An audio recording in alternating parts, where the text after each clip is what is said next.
Hello friends, CKD stock market news channel में आप सभी इन्वेस्टर्स का बहुत बहुत स्वागत है। चलिए बात करते हैं। आज हम बात करेंगे Venus pipes and tubes limited के बारे में। तो अगर मैं इस कंपनी के बारे में बात करूं तो उस समय मुझे बड़े अच्छे से ध्यान है, जिस दिन इस कंपनी की लिस्टिंग थी, जयपुर में मैं था उस समय। तो जब मैंने देखा इस कंपनी की लिस्टिंग हो रही है वीनस पाइप्स की, तो ये कंपनी की लिस्टिंग गेन तो कुछ खास मिला ही नहीं इन्वेस्टर्स को, क्योंकि स्टॉक मार्केट पर बहुत ज़्यादा गिरा हुआ था। अभी मैं बात कर रहा हूँ 1-1.5 साल पहले की, गर्मियों का दिन था, तो स्टॉक मार्केट बहुत तेजी से गिरा हुआ था। तो इस कंपनी को बिल्कुल लिस्टिंग गेन नहीं मिला और फंडामेंटल्स भी कंपनी के कुछ खास थे नहीं। तो उस समय मैं आईपीओ के ऊपर वीडियो भी बनाता था, तो इस वजह से मुझे इस कंपनी के बारे में बहुत अच्छे से ध्यान है। तो हुआ क्या था कि आईपीओ में कुछ खास पैसा बना नहीं, तो वहीं 380 दिख रहा है ना, यही इसका लो है। और इसके नीचे भी थोड़ा सा गया था ये कंपनी, क्योंकि ये तो पिछले 1 साल का है। तो 350 भी मान लेते, 380 पकड़ के चलो यार, 380 के आसपास कंपनी ये बनी, ठीक चलना स्टार्ट किया कंपनी ने। और ये देखो, जिन्होंने सेम डे प्रॉफिट बुक कर लिया उनका तो कुछ खास पैसा बना नहीं यार, वो तो केवल देखते रहे। और जिन्होंने आईपीओ से, काफ़ी लोग इस कंपनी के अंदर होंगे जिन्होंने आईपीओ से ही इस शेयर को बेचा नहीं होगा। तो कमेंट बॉक्स करके बताएं, अगर आपके पास ये मेरा वीडियो पहुंच रहा है तो कमेंट करके बताइएगा कि क्या आपके पास ये शेयर आईपीओ के टाइम से है कि नहीं, ठीक है। तो हुआ क्या, कुछ खास पैसा जब लोगों का बना नहीं, उसके बाद जो इस कंपनी ने जंप दिया भाई साहब, उसके बाद जो एक्चुअल में जो ये कंपनी है ना, वीनस पाइप्स एंड ट्यूब्स, इसके साथ साथ प्रिंस पाइप भी है, उसका भी, जितने भी पाइप से रिलेटेड कंपनियां थी, जहां पाइप भी एक्चुअली में जो पाइप के रेट हैं, जो नल वगैरह में आप जब बोरिंग वगैरह होती है तो उसमें जो पाइप पड़ते हैं उसके भी आप मार्केट में रेट पूछिएगा जाके, रेट भी बहुत तेजी से हाइक हो गए हैं। तो इसकी वजह से सबसे अच्छा फायदा इन कंपनियों को देखने को मिला है, क्योंकि ये कुछ कंपनियां हैं जहां पर आपको 3-4 पाइप आपको आसानी से मिल जाएंगे। सबसे पहले आपको मिल जाएगा, देखिए, प्रिंस पाइप भी देखने को मिल जाएगा।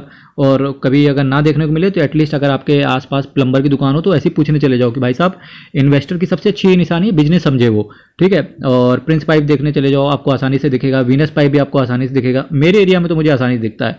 इसके साथ साथ मुझे एक पाइप मिराज पाइप भी मुझे बड़ा अच्छे से दिखता है, हालांकि वो कंपनी लिस्टेड नहीं है, और क्योंकि मिराज का थिएटर भी है और मिराज के पाइप वगैरह भी आते हैं। इसके साथ साथ आपको एस्ट्रल के मुझे काफ़ी कम दिखते हैं, क्योंकि एस्ट्रल के काफ़ी प्रीमियम पाइप है, सुप्रीम के भी दिखते हैं, ठीक है। तो अगर मैं इसके, चूंकि आज हमारी चर्चा है Venus pipes and tubes limited के बारे में, कहीं ना कहीं पैरेलल चर्चा हमारी एस्ट्रल के बारे में भी चलेगी और कहीं ना कहीं हमारे प्रिंस पाइप के बारे में भी चलेगी। मार्केट कैप की बात करेंगे, 2787 करोड़ का इसका मार्केट कैप है। करंट प्राइस की बात करेंगे 1372, लो की बात करेंगे 380 का, और हाई की बात करेंगे 1400, और करंट में चल रहा है 1372। तो भाई साहब देखो, 380 से 400 ही पकड़ के चलें तो और ऑलमोस्ट भाई 312, सीधे 300-350% का रिटर्न, और कितने सालों में? केवल 1 साल में। भाई क्या चाहिए इन्वेस्टर को, बताइए क्या चाहिए इन्वेस्टर को? क्या ये सही नहीं है? बिल्कुल सही है भाई साहब। इन्वेस्टर्स का पैसा इंडिविजुअल स्टॉक्स में भी बनता है, इन्वेस्टर्स का पैसा म्यूचुअल फंड के भी अंदर बनता है। बस म्यूचुअल फंड के अंदर क्या है कि आपका पैसा कहीं ना कहीं धीरे तरीके से बनता है, स्लो बनता है, क्योंकि बहुत ही सोच समझ के फंड्स के अंदर म्यूचुअल फंड का जो मैनेजर होता है वो पैसा लगाता है, जिसे आप फंड मैनेजर के नाम से जानते हो।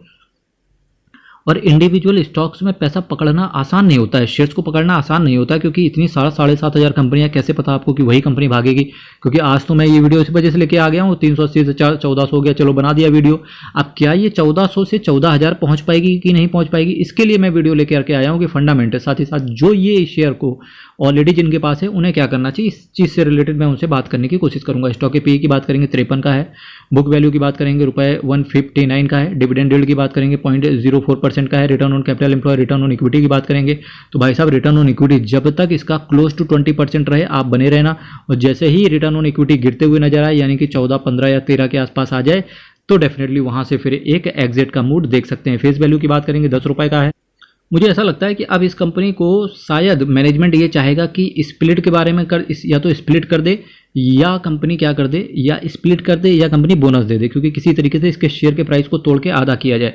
पर फिलहाल कंपनी के फंडामेंटल्स अच्छे आ रहे हैं। जो इसका जून क्वार्टर के जो रिजल्ट आए, यहाँ पर भी इन्होंने ताबड़तोड़ तरीके से इन्वेस्टर्स को रिटर्न प्रोवाइड करके दिया है फंडामेंटल्स के तौर पे।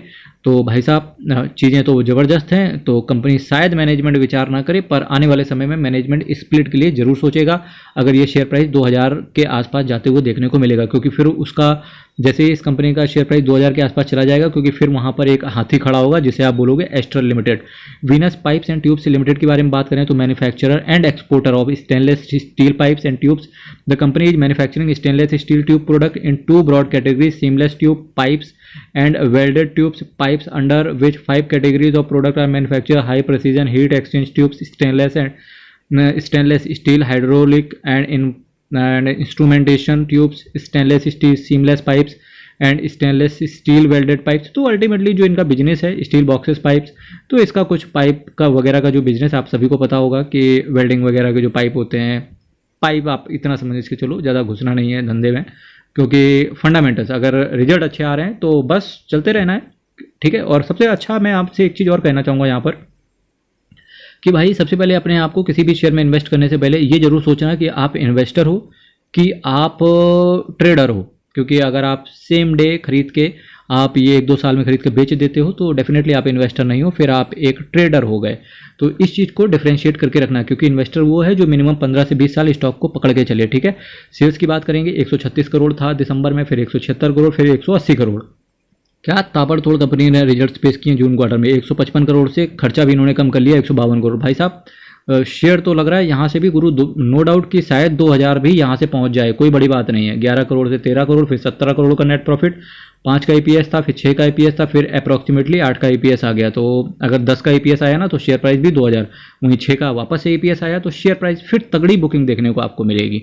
यहाँ से अगर फंडामेंटल्स रिवर्स हुए तो मेरे दोस्त आप ये मान के चलना तगड़ी प्रॉफिट बुकिंग देखने को मिलेगी। तो आप उसके लिए तैयार रहना। जो भी नए इन्वेस्टर हैं बहुत सोच समझ के पैसा लगाना, आप उतना ही पैसा लगाना ताकि अगर ये शेयर प्राइस आधा टूट भी जाए तो एटलीस्ट आप उस लॉस को झेल पाओ। और जो नए इन्वेस्टर हैं तो जो बोलिंजर बैंड होता है ना, जो बोलिंजर बैंड होता है, जब तक उस लाइन पे ये शेयर ट्रेड हो रहा है तब तक आप बने रखो, और जैसे ही ये बीच वाली लाइन ब्रेक हो जाए, ब्रेक होकर के नीचे आ जाए, फिर वहाँ से प्रॉफिट बुकिंग की जा सकती है। फिर भी अल्टीमेट डिसीजन आपने लेना है क्योंकि पैसा आपका है। शेयर मार्केट, अगर शेयर कैपिटल की बात करेंगे, इसकी बैलेंस शीट की बात करेंगे तो 21 में 9 करोड़ की थी, 15 करोड़ की थी, फिर 20 करोड़ की हो गई। रिजर्व्स की बात करेंगे 31 करोड़ का, 113 करोड़ का, 302 करोड़ का। रिजर्व्स में भी पेल के पैसा बढ़ रहा है भाई। कंपनी का एक छोटा सा यहाँ से वीक पॉइंट नज़र आ रहा है जो कि है लॉन्ग टर्म बोरोविंग। 18 करोड़ का था, फिर 14 करोड़ का, फिर 25 करोड़ का। शॉर्ट टर्म बोरोविंग्स भी बढ़ी है 54 करोड़ से 66 करोड़। तो कर्जा एक समस्या आगे चल के हो सकती है, तो फिलहाल दिखती नहीं क्योंकि कंपनी के रिजल्ट्स अच्छे हैं। वहीं जहाँ लास्ट ईयर कुछ भी कैश फ्लो में ना पॉजिटिव था ना नेगेटिव था, ऑलमोस्ट नेग्लिजिबल था, बिल्कुल न्यूट्रल था, और इस बार 1 करोड़ का इनका पॉजिटिव कैश फ्लो देखने को मिल रहा है। डेटर डेज की बात करेंगे, 47 दिन के डेटर डेज हैं। अगर किसी तरीके से ये डेटर डेज अपने 42 दिन के नीचे ले आए तो डेफिनेटली ये शेयर प्राइस 2000 के पार जाएगा, ठीक है। वहीं अगर मैं प्रोमोटर्स की होल्डिंग्स की बात करूंगा तो 48.20% प्रोमोटर्स होल्ड करके चल रहे हैं। एफआईआईज की बात करेंगे तो एफआईआईज ने कंपनी के अंदर स्टेक को इंक्रीज किया है 5.76% से 6.49%, जो कि दिखाता है कि भाई साहब बहुत तगड़ा है। इसके साथ साथ डीआईज ने भी कंपनी के अंदर स्टेक को बढ़ाया है 8.65% से 8.73%। आप देख लेते हैं डीआईज में है कौन, Nippon life India trustee limited 4.23% stake डाल रखा है इन्होंने। इसके साथ साथ Kotak Mahindra life insurance company limited ने भी 4.35% के आसपास स्टेक को ओन करके रखा हुआ है। इसके साथ साथ अगर मैं पब्लिक की स्टेक्स की बात करूंगा तो पब्लिक ने भी कंपनी के अंदर स्टेक को थोड़ा सा घटाया है, जिसको बोलेंगे 37.39% से 36.57%, यानी कि ऑलमोस्ट अगर मैं बात करूंगा तो 1% से छोटा सा कम स्टेक पब्लिक ने इसमें कम किया है। तो कोई दिक्कत वाली बात है नहीं। तो इन्होंने जब रिटर्न इतना तगड़ा उनको मिल गया है 300-350% का, तो उन्होंने समझा होगा कि भाई प्रॉफिट बुकिंग करते हैं। ठीक है भाई, जितना आपकी पॉकेट में आया वही आपका पैसा बना। क्या ही फायदा कि अगर शेयर प्राइस ये 400-500 रुपये 400-500% बढ़ जाए, उसके बाद आधा गिर जाए, तो क्या ही बना, है ना। अब जो ये इन्वेस्टर रुके हुए हैं तो वो कंपनी की ग्रोथ की वजह से रुके होंगे, और साथ ही साथ ये कंपनी के जो जून क्वार्टर के रिजल्ट आए हैं उस समय इनको शायद अफसोस हो रहा होगा, जो ये 37% से 1% से कम जो इन्वेस्टर से निकल गए कि भाई साहब शेयर तो बढ़ गया, रिजल्ट अच्छा है, शेयर प्राइस यहाँ से 1400-1500 की रेंज में भी आसानी से जाते हुए देखने को मिलेगा। तो मेरे दोस्त अल्टीमेट डिसीजन आपने लेना है। मैंने आपको अल्टीमेट चीज़ें बताई कि कंपनी का बिजनेस अच्छा है, कंपनी के फंडामेंटल्स तगड़े आ रहे हैं, तो भाई 3 महीने तो डरने की कोई ज़रूरत है नहीं इस शेयर के अंदर। फिर भी शेयर मार्केट है, कुछ भी हो सकता है, तो कृपया सोच समझ के इन्वेस्ट करें। इसीलिए मैं हर बार कहता हूं कि भाई साहब आपको लाइन भले ही खराब लगे, पर मैं हर बार कहता रहूँगा और हमेशा कहता रहूँगा कि किसी भी शेयर में, किसी भी म्यूचुअल फंड में इन्वेस्ट करने से पहले एक बार अपने दिल की और दूसरी बार अपने फाइनेंशियल एडवाइजर की जरूर सुन लेना। मेरे दोस्त चलिए यहाँ से मैं विदा लूँगा, और आपको कोई भी डाउट हो ना डायरेक्टली अगर मुझे कमेंट करना हो तो आप पहला कमेंट आप यहाँ इसी वीडियो के नीचे कर दीजिएगा, और दूसरा कमेंट आप मेरे डिस्क्रिप्शन बॉक्स में जाइएगा, जो अबाउट सेक्शन होता है चैनल के, आप वहाँ पर जाइएगा, वो पूरा डिस्क्लेमर पढ़िएगा। उसके बाद वहाँ पर एक मेल आईडी लिखी होगी मेरी, आप मुझसे डायरेक्ट वहाँ कनेक्ट कर सकते हो। चलिए यहीं से मैं विदा लूँगा, तब तक के लिए बहुत बहुत धन्यवाद।